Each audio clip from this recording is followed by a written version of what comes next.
Okay, are we ready? Shall I invite the guest speaker? Yes. Okay, the guest speaker today is a very, very inspiring individual, and he is the founder of Lxory. Lxory is an internet marketing business where he sells phone accessories, and it's been around for 4 years, and it was a baby. Lxory was a baby for him, and he founded it, he started it, everything he did on his own, and at the tip of its success, he actually sold the business out to somebody. And with the guts of doing it, and how he actually did it, and why he wanted to actually sell his business, is what we are going to ask him. That leads him to having the time and money freedom. So that's what we're going to speak to Dano. So without further ado, let's give it up for Dano. I interviewed Dano like about a year ago, 2 years ago, I'm not sure. And so many things have changed. Dano's experiences have changed. Same shirt though. Oh my God. Same color, sorry. Okay, so also reminder on, if you want to ask questions, do go to slido.com. You can ask questions by raising your hand as well. It's fine, but we are Malaysian, so I understand. So if you want to ask questions, you can go to slido.com. We're totally fine with it. So Dano, we good? We're good. We can start now. Okay. So before, how Lxory was formed 4 years ago, and before all of this happened, where were you in this internet marketing business? What were you doing? How all this happened in the first place? Okay, so internet is actually a private label brand. It's not actually internet marketing business, so it's a bit different. But yeah, I think to understand the business, we need to understand a bit of the backstory, how it came across. So my passion as a person has always been design, music, bikes, and creating stuff. So that's where I came from. That's has been with me for my entire life. And I grew up in Russia, in Kyrgyzstan, in a small village on a farm where money didn't really matter, so we had everything for ourselves.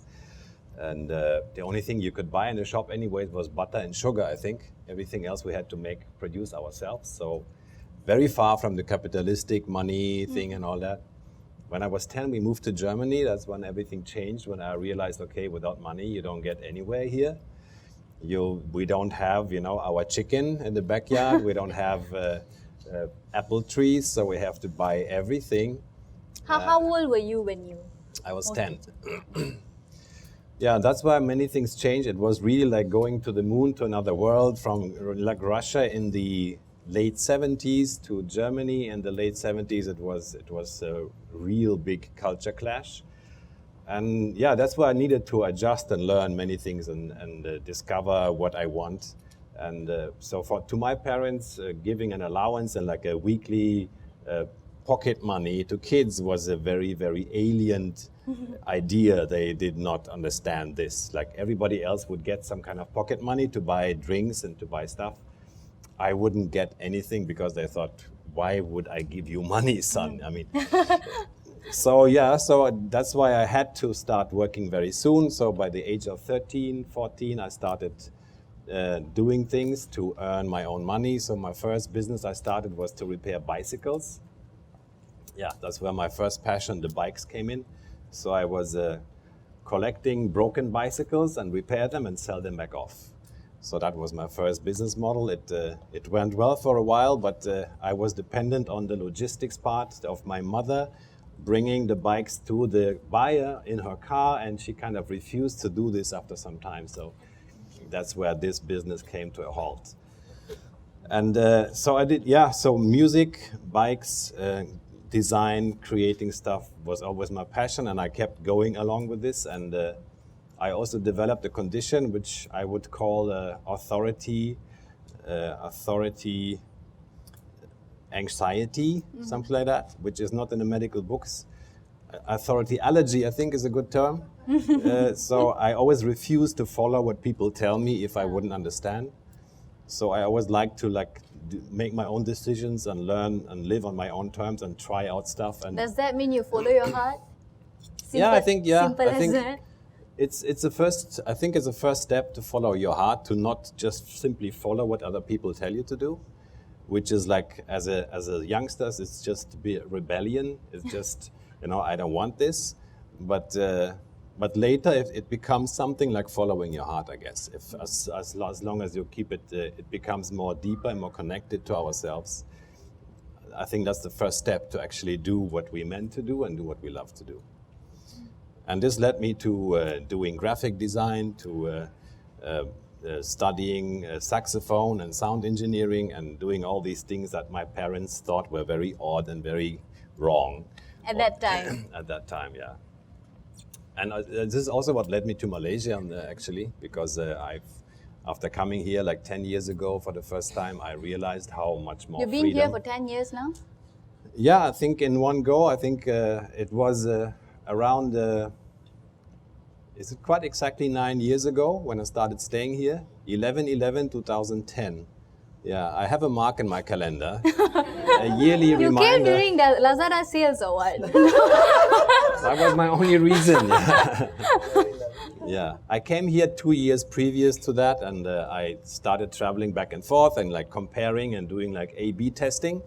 And after 2 years, my test was complete, and I could safely say, okay, I want to be here, and Germany, I don't want to be. Bye-bye. Yeah, bye-bye Germany.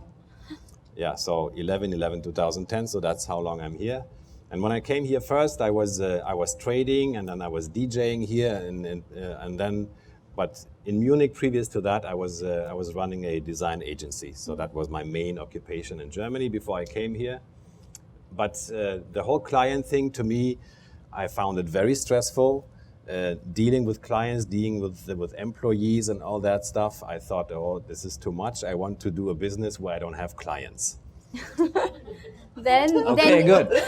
Then you formed Lxory. No, that was another step. Then I started trading, stock trading. Yeah, I thought this is perfect. I only have a computer screen. Yeah, there's the market, there's the screen, the charts. There are no clients, there's no employee, nothing. That's just me and the market. That's where I'm going to succeed. Perfect. And do best, because I'm not being distracted by all these people. So I thought. Okay, so needless to say, it didn't go very well, but it taught me a very important lesson in my life, which I didn't know until that point, because I thought the problem is out there. The problem I'm having is because of the clients, it's because of my employees, it's because of the market, it's because of the project. So, I was still having this like victim mindset, thinking like everything, my problems come from other people. And then I reduced other people. When I went into trading, I kind of, I just put them aside. And that left me with the only conclusion possible: it's not the other people. It's you. It's me. And that was a very tough lesson to learn, Scary. Yeah, and I refused for a long time, I refused to accept the fact that, this is actually me who's having this anxiety, who's having these beliefs, and all this stuff which was holding me back and was painful also. So yeah, I think that was like a big break in my life, where I went from, it's everybody else's fault, to I have to realize, because I went into this trader lab with no escape, and I had to realize, okay, it's not them, it's me. So, and that's where I went into, I would say, like the second stage of my entrepreneurial life, where I started to, reflect more on what's going on in my head actually. How do I think? How do I respond to things? Where can I adjust? Where can I grow? Where can I change the way I think, the way I respond, my emotional set, my health set, as I learned previously, it's a very interesting concept of having a mindset, but also a health set, a heart set, and a soul set. So all these sets kind of have a huge influence in what happens in our lives. So this set comes in a package or what? Yeah, we have to take care of all these sets. Yeah. That's one of my learnings, yeah. Okay. And that's also when I met Ilango, so when I started to kind of actively reach out and to look for help, like what's going on, I have to learn how does this thing called mind work, and how do I create just assuming I am creating my life, which is a scary concept, because it means I'm responsible. Yeah, so after making this assumption, I was thinking, okay, if that's the case, then how does this work? So how is what I think actually creating my life out there? And that was around the time where I think on some level, I reached out, to the universe, asking like, how is all this? How? Yeah, and then I met people like Beryl, like Ilango, who until today, like following with, are like great mentors and coaches along my way, and who have a big role in my whatever I have achieved until today. Okay, share with us how after questioning the universe, questioning yourself, how and all, how was Lxory formed?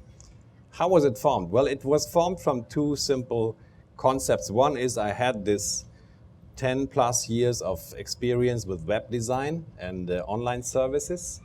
And I went to a conference and I saw that there's such a thing as selling on Amazon. I didn't know. This was 2014. And 2014 to me, before that conference, I didn't know you could sell stuff on Amazon. I thought, it's like Amazon is selling, like until today, some people still believe that, that it's Amazon who's selling to them, but it's not Amazon. Okay. Like only 30%, 40% of the items are sold by Amazon itself. The rest is sold by so-called private label sellers, like I was one. Okay. So at that conference, this idea was born like, wow, so I can do stuff from Malaysia, sell on Amazon in US, and I can apply what I have learned in terms of design, in terms of marketing online, building websites and all that. And I can also leverage my position, my location here to maybe speak to Chinese suppliers, being like closer being in Asia. So all that made a lot of sense to me. So I thought, let's give it a try. So you were okay taking customers, lah? Yeah, customers, but only sell products. Don't do Don't service talk. thingy. Yeah, don't have like one-on-one interaction. No, just sell product and then do some support and all that. So that was, I was open to that idea again. Okay. But I was also looking for a product kind of based business, because in a service business, especially in the creative line, you have to kind of invent everything every time again. So every time someone comes with a website project, you have to do, you have to create something, which is interesting, but also very challenging and sometimes very tiring. So I wanted to like a repeat kind of thing. So you build one thing and you keep selling it like hundreds and hundreds of times, which sounds very attractive, right? If you have one thing, you can sell it 1,000 times. It's much easier. So that was one of the factors which was on which Lxory was built in 2014. I think. And how was the journey of building Lxory in these 4 years? I'm sure it was a baby to you. You opened your own Facebook page. You had your own website. Well, first of all, you have to learn how to do this, right? So, selling on Amazon, if I told you today you'll start selling on Amazon, No. good luck. So, yeah.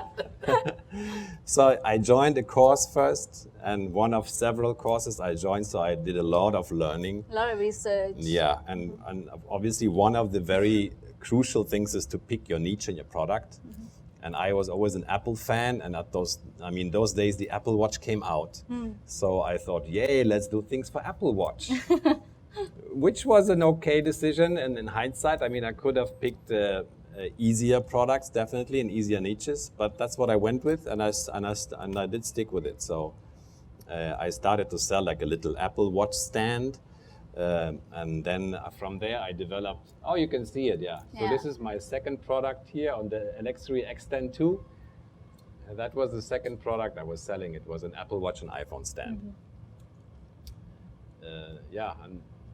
And there are like interesting backstories also, because this product, as you see it here, was kind of something which my supplier, who was a designer, also had in his drawer. He didn't, it's not like this, but similar, like the basic idea he had. And I went to Hong Kong to this fair, and somehow I met my supplier, which was supplying another product.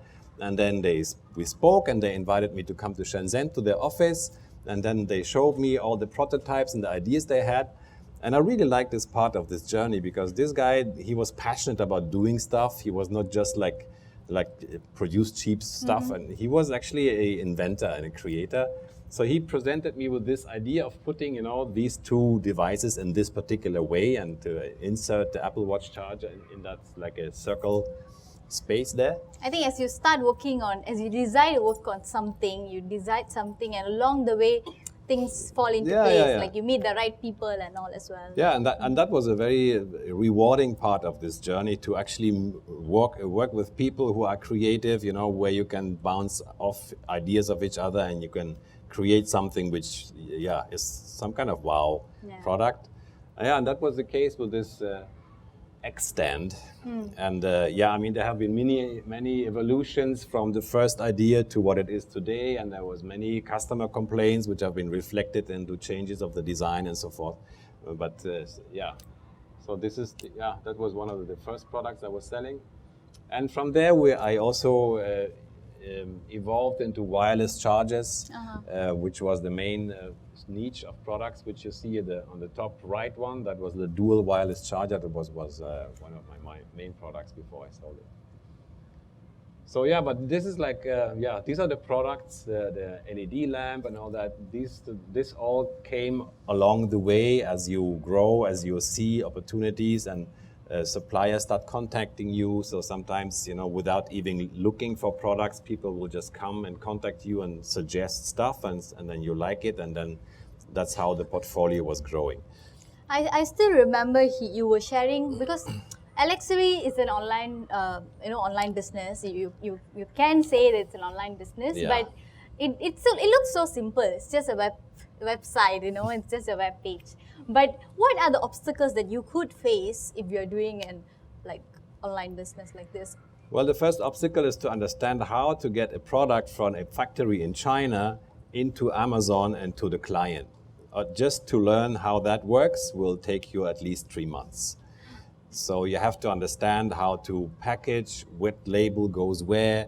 You have to understand how to ship, who to ship with, how to call this, you know, what is actually a shipment, what is an FNSKU code, what is an ASIN, what do you need for customs, what you need. So just to learn the physical process of things, logistics, and how to bring stuff in there.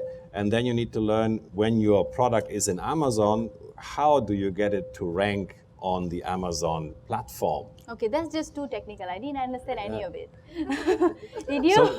So before someone can buy, it's just like on Google, when you search for like an Apple Watch stand, there will be a lot of results, and to show up on page 1 on Google for Apple Watch stand or for coffee cup or for whatever, it takes some effort. On Google, it's called SEO. In Google, they call it SEO. On Amazon, there's also such a thing as ranking. So in order for people to buy your product, they have to see it first. So when somebody is looking for an Apple Watch 5 charging stand, and my product to come up as like on the first page of the results, it takes quite a few things to do that. So first is the listing. The listing consists of images, of a title, of bullet points, of a product description. All this has to be written. The images has to be taken professionally. They have to be edited. Then nowadays you also can use video, and then you have enhanced brand content where you can make like a little website. You can register your trademark, and you can submit your trademark with Amazon, which makes a big difference because if you have a registered trademark, then you have access to A+. Okay, I have to stop you there. So many things to do. Just to give you an idea, like, it's not just, hey, here's a product, let's sell. So, there's the technical part you have to learn. Yes. How to get and the list goes on and on and on. Yeah, just what goes where. That's one part. The second one is the whole design stuff. So it's not just put a website there, because nobody will care about your website, honestly. So the website is one asset of a brand, which gives you a bit of credibility. So of course, when you have a brand, my brand was called Lxory, and it was quite a journey to get that registered as well, because for some reason in the US there was a guy who registered a brand called Lxory with 3 I's, and the attorney at the USPTO, at the United States Patents Office, when he received my application, he thought these two brands, they sound too similar. So there is a danger of confusing the customer. So Lxory and Lxory would be, Yeah, I know Cannot. we can't. So I didn't get the trademark. So that's one thing that one of the obstacles you face. You think, okay, Lxory, that's like, I googled it before. It's a very nice name, by the way. Yeah, I think so. I mean, people still don't know how to pronounce it. When I see it first, they say, well, Lex, what? How do you yeah, pronounce it? yeah, I know. But it's actually, it came from luxurious accessories. And I just so kept that's what it means. I kept reducing letters until I ended up, until I came like 5 letters left. And I thought it was cool, and the domain was available. Hey, come on. I mean, how you find a 5-letter domain which you can still register, so that was good. And I thought, I did some research on USPTO, and it was available. But then, after appeal and reappeal and everything, and this cost a lot of money, How long did that took? It took half a year and about $3,000 just to get the final rejection of USPTO, to learn that, no, you're not getting this. And then you have to find another way. So I went to Europe. I mean, that's like my home. My home, yeah. And I went to the Europe UIPO or something, EUIPO. And they allowed me to register. So in Europe, there was no Lxory, there was no competition. So it was rather easy and fast to register my trademark. So just the journey from having a name and having it registered with Amazon, that alone, can be half a year to get it properly done. And that's when you actually get recognized as a brand, and when you can, put your sticker on it, and when you can chase away other people who call themselves Lxory and all that stuff. Okay, but how the idea of, Lxory looks very nice, it sounds very nice, but why would you want to sell it off? Yeah, that's a good question. Why would I want to sell it off? So, as an entrepreneur, I think we can, so I think first of all, most people don't know that you can sell a business. Yep. That's just the first hug thing. it very tightly and they sleep with it. Yeah, so my experience after selling the business and telling people in my social environment, that I got 2 responses. One is, yay, and that was from my entrepreneurial friends and Amazon people. And the other one is, what happened? Why would you do that? Yeah, that was for all the employees in life. Yeah. Ouch! So every employee would say, what? So it was like something horrible, and every entrepreneur would say high five. Because Good job, man. Yeah, because as an entrepreneur, I think, of course you can build and keep a business. You can do that.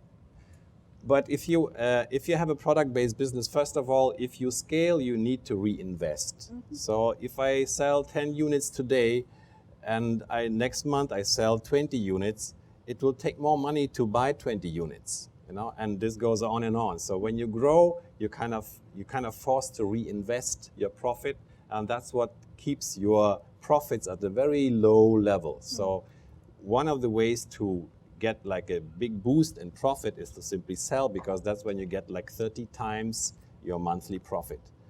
And that can give you a lot of freedom to think again, what do you want to do? Is this the business I want to stick with for the next 5 years? Or maybe I want to get 2 of those, because you can suddenly reinvest and you can scale on a different level. So it opens a lot of freedom. Mm-hmm. to sell a business, and it gives you, and it also, it's kind of it's a paycheck for the next 3 years. Mm. It gives you the time. And we don't know if this business is going to do well in 3 years from now. I mean, there's always risk involved. So whatever you do, even though it's doing well today, it might not go very well tomorrow. So, the current owner of the business is facing the problem of the Apple Watch 5 not being compatible with some of the products, which I have a lot of backstories on the, challenge side. But so there are always challenges. There's always ways and reasons why something can just go south and break apart. So you're taking away this risk. That's one. You're getting a 30-month or 3 years in advance paycheck, and it opens up a lot of possibilities to start new things, to maybe just sit down for a while and do nothing. Or to get crazy busy like I am at the moment with doing the agency stuff for Amazon sellers. And it kind of closes the loop. To me, this is like fulfilling the 360 cycle of entrepreneurial life. Because when you sell it, that's when you learn a lot of stuff that you don't learn if you never sell. So you learn, what other people are looking for. You learn what buyers in the market are interested in. You learn about the platforms. You learn about brokers. You learn the painful process of people scanning your business, and you'll have to kind of let your pants down, and they're like, oh, why you spend this on that one, huh? And why is this like that? So it is also a painful process, but it's interesting, and I think it's I learned a lot. Okay. And before I build my next business, I think I have a much better understanding of the entire picture rather than just being stuck with one thing. Because if you build with the goal to sell, and if you understand how the selling works, you can do a much better job in building a business rather than just being blindfolded and just running for the next, You have more clarity now. Yeah. Okay. Any questions on Slido? Can we check on Slido? Have you guys asked any questions? Well, we might have live questions even, not only Slido. Some people I hear, they just simply raise their hand and, Somebody say King Dano. King Dano. Okay. All right. It's a nice statement. Yeah, let's just keep it at that. Hello. What keeps you going despite the challenges you face of applying the names, the registration, and all those things?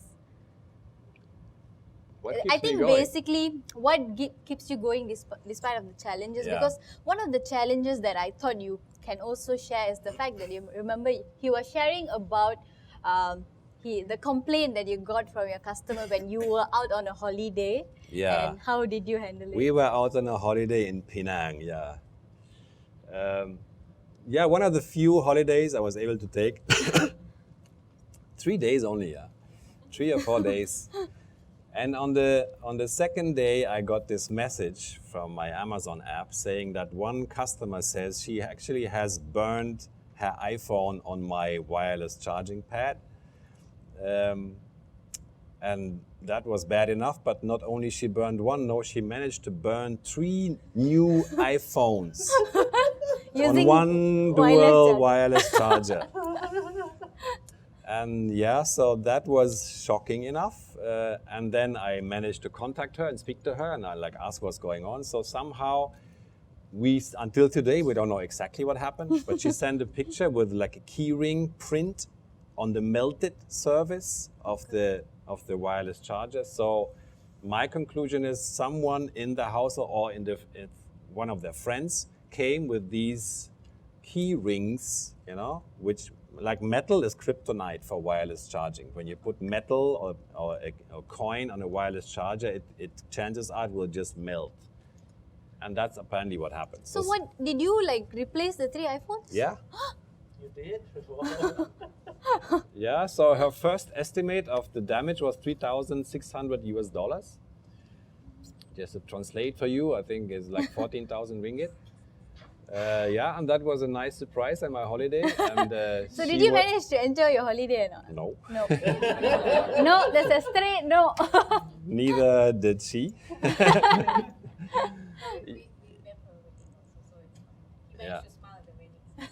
Yeah. Okay, but so, you managed it eventually. Eventually, I managed it, and these are the times when you realize that you need a guy like Ilango to have your back, because one of the first things I did, I actually called Ilango and I asked him, what should I do? Because it's, this can easily just completely ruin your business, because if this lady put a review on Amazon saying that my product burned 3 iPhones, this would be a review which would be very difficult, to kind of overcome, and my sales would most likely go. I don't know if you guys know, but reviews is like the lifeblood of every Amazon listing, and if your review ratings are down or if bad reviews show up on top, that's when your sales really tank. And her review would be like the king of all bad reviews, I think. So, but I managed to, maybe my social skills were good enough at that time to talk to her in a way that she would be listening, and I managed to console her, and she And we agreed on this deal that I will replace the damage, even though I never had a way to actually verify what happened. She could have also framed me, but I'm assuming she did not. So I paid the damage and she did not leave a review. Okay, that's which good. was our deal, and which I think saved my behind big time. Yeah. Okay. Okay, I think that is the posting that Dano did right after he sold off his company. I think they had a roti canai party together with Ilango, and that's a very nice comment Ilango gave about your achievement. So can you give a round of applause for Dano for successfully doing it?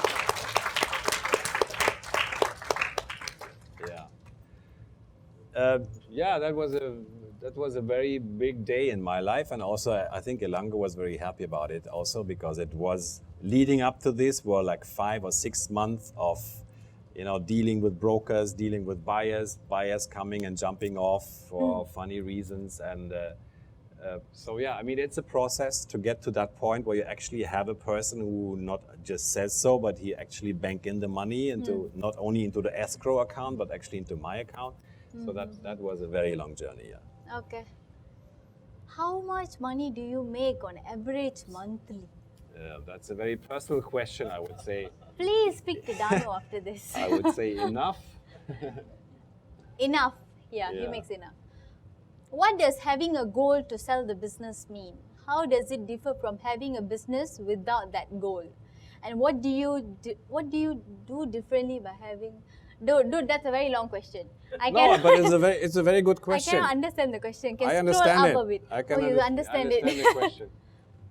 So I think it makes a big difference to have the goal of selling a business, because that's when you start looking at the end goal and what it's like and what people are looking for. Because if you blindfoldly just start any business without looking at the end result of selling it, you will never get to experience the metrics, what happens, you know, the mechanics of selling a business, like the existence of an online broker. Most people don't know that you can sell a business. The second stage is you need to understand what buyers are looking for. So how do they evaluate your business? So to make it very short, for an Amazon business, they look at your monthly profit. They don't look at your website. So, you know, bad news. Yeah. If you have a pretty website, oh no, they don't care at all. So before you start your website project, you might consider, you know, how pretty your website is. You know, the buyer won't care at all.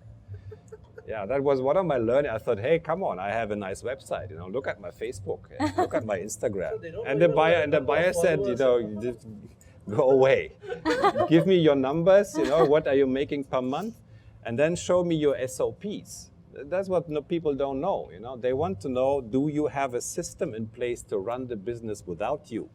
This is what the buyer is looking for. They're not looking for the pretty website. They look for SOPs, they look for VAs, they look for people who can run your business, they look for your profit, they look for diversity. So are you selling only on Amazon, or you're selling also on Shopify? Do you have your own website which is selling? So this is what they're looking for. So that's where the goal of selling a business makes a very big difference, because you start asking the right questions, like what is a buyer looking for, which other people will never ask, and they will never know.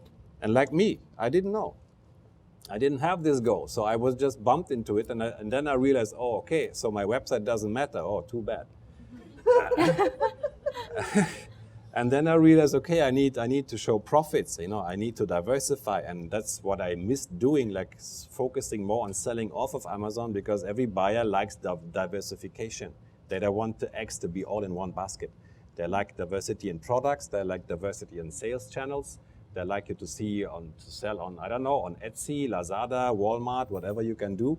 But as soon as you achieve 30% off of Amazon, that will increase your multiple. That's another magic word in the selling area, your multiple, which determines how many times your monthly profit do you get as a selling price. That all affects the multiple. So yeah, it's a very good question, actually. So that's how it affects, this goal affects how we run our business. Okay. At what scale does your business have to be, like at what scale you have to sell your business? There is no real limit to it. There are only you get into several different segments of the market depending on your monthly profit. So if your monthly profit is $100, you can go to flipper.com and you can sell your website for maybe $2,000. You know, if you have an associate website, if you have any kind of small business which can be taken over by another person, so you'll be in that area. If you reach, I don't know, a few $1,000s per month, then with an Amazon business, for example, then you can go to brokers like Empire Flippers or Quiet Light. That's why I sold my business. So there is not really a limit what your business should be doing, but depending on what your business is doing, you will get into different categories. And when you get to the like 7-figure area, your multiple will go up very fast. So there's like an exponential curve. The more you make, the more you get. So if you make like $10,000 a month, you will get like maybe 300,000.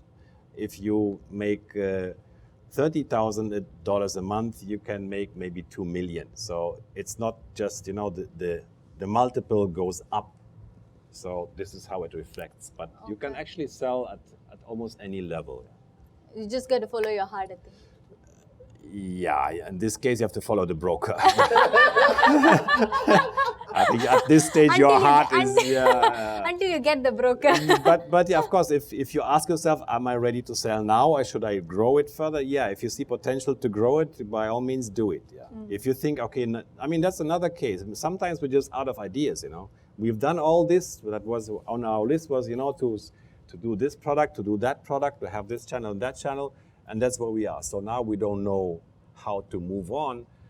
And sometimes another person can buy this thing and just get it to the next level because, our knowledge and ideas are limited. Okay, you were sharing about how you are doing the business, but how Ilango's guidance, ET Ideas guidance has helped you as well, because that goes to our next question. What is the biggest learning you learned from ET Ideas or working with Ilango? Ilango is the founder of ET Ideas, by the way, if you don't know. I'm sure you already know you all. That's why you're here. Yeah. Okay. If you embark on this journey like me, all by myself, and I didn't have staff, I just decided to do this. You are in a very fragile position because bad things can happen, and they can affect us emotionally, mentally, to a stage where we get crippled in terms of dysfunctional. I think and it happened to me many times. So if things happen where you just don't know, like my Amazon account got shut down because someone said my product was used even though it was not used. So you face things like that, and then your business goes crumbles completely, and that's when, if you are alone, you're dead. You might just not recover from that, and you might just walk away, and be very sad for a long time. So that's where a support environment like Ilango and ET Ideas can be a real game changer. Not only in that, also along the way, of course, Ilango helped me, to stay positive, to focus on my goals, to focus on the good stuff. Because if, every day I could find 50 things that were not right, and I would be complaining and ranting about all this. And Ilango helped me along the way, just to focus on what's working, what is actually good, and that's how everything can change. As soon as this balance scale goes up to 8, this is actually good, instead of I'm so depressed. That's where things start to go up instead of going down. So I think he was an essential cornerstone of this endeavor, and and I'm very, very grateful for him to have been there on my side until today. We still work together and we meet weekly. Still go for roti canai party. We still have roti canai party once in a while, yeah. And yeah, it's an endless journey. There's from here, for me, I'm not done. There's still light years for me to discover. So yeah. Ilango was, and especially as I mentioned earlier, when shit hits the fan, that's when it really can be like a deal breaker and a go or no go, to have someone who can actually help you. Okay. I think we're almost coming to an end. If you have any last questions, do ask. No need to ask through slido.com as well. You can ask straight to Dano. And I think one last question I would like to ask you is, from this entire journey, your entire process of achieving your goal, what is the one thing that you have learned the most? What I've learned the most? Wow, the one thing that I've learned the most. If you need time to think. Yeah, let me think about it. The one thing, it's a really tough okay, question. not What is one the thing, one a thing? few So things many is things. fine. Yeah, there's so many things. A few things. Yeah. Yeah, I mean, I would like to inspire you guys and whoever's listening to this. So, and of course, I've thought about this. I mean, what is it I want to convey to the audience and to people who are listening? I think if I had to boil it down, what matters in this entrepreneurial life is, first of all, to have a connection to what I'm doing. So to kind of connect, my desires, my passion, my talents, or my ideas to the business. So there should be some relationship which allows me to be passionate about what I'm doing. So that's like the starting point. There should be a relation between me and what I'm doing. Second, I need an environment which supports this little thing that I'm trying to grow. So I need to be surrounded by people who understand, who support, So that's very important. And then kind of monitoring what's going on in my head. And that's that's an endless process of monitoring and trying to understand how I respond to negative feedback and how I can break this chain of frustration about things not going well, and how I can look at my and keep focusing on my goals. And that's again where the environment and the support comes in. So that's I think number 3 right now. Do you have number 4? And number 4, I would say is fitness. Yeah, to me, number 4 is fitness. To have a lifestyle which supports, which enhances my energy, my performance, my endurance, my health, my all this energy factors. Because without energy, so it's everything, right? It's health, emotions. Yeah. I mean, everything. It's a 360 kind of thing. So so I joined the 5 a.m. club recently, and I think that's a great thing to start with. 5 a.m. club. Yeah. Some of you. Yeah. You read the book? Good. Yeah, it's a concept of lifestyle. So how you start early and how you focus on things that will actually empower you as a person. Okay. So yes, it's all part of it. But I think if I had to pick one, I would take these 4. Okay, then we have 4 lessons. I think to summarize. I think there's some questions that we skipped. I don't want to. I think we're running out of time. Oh, yeah. I think whoever asked the question, if you want, you can speak to Dano after the talk show. I think he'll be just hanging around here. So I will hang. Yeah, you can speak to Dano after the talk show. I think to summarize, one thing that I inspire Dano a lot is because since young, a lot of decision that he took is by following his heart. The business that he did, all this decision that didn't go right is also by following his heart. And he had the confidence that, okay, I can follow my heart and I will be happy with it. That's the end goal that he was looking forward to. And eventually he managed to achieve the time and money freedom that he has today is because of his passion toward what he was doing. That's one. But at the same time, it's also the decision that he took by following his heart and just because he was happy doing it. And with that, thank you so much for sharing your experiences, and along the way how ET Ideas and Ilango supported you is also very heartwarming to see how ET Ideas is helping others as well. So thank you so much for sharing, and thank you everyone for joining.